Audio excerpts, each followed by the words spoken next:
පුළුවන් සර්. කියපන් පුතේ. සර් 108 රූම් එක තියෙන්නේ දෙවෙනි තට්ටුවට ඇතුළු වෙන තැනම දකුණු අත පැත්තේ.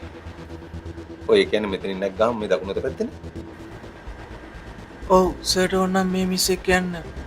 මේ මිස් දන්නවා තැන.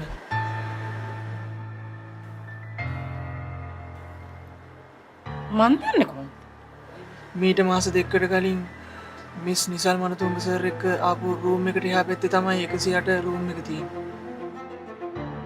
අං ආවා? මොනවද කියවන්නේ?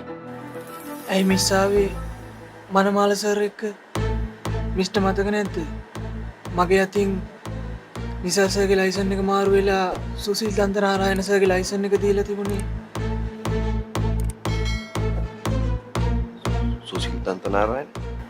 ඔව් සර්. සුසිල් දන්තනාරායන කියන්නේ සිතුව බේරගත්තු මිනිස්සුයි. ඔව් ඒ සර් තමයි.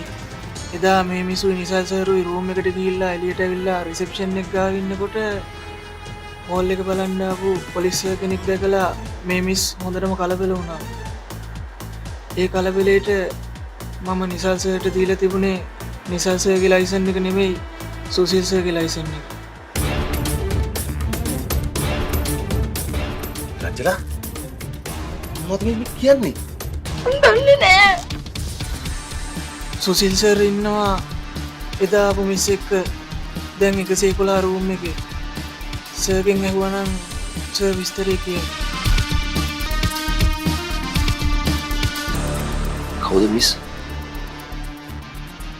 කැරලි කොණ්ඩයක් තියෙන තොල උඩ ලපයක් තියෙන මිස් කෙනෙක් එක්ක තමයි සර් එදත් ආවේ අදත් ආවේ.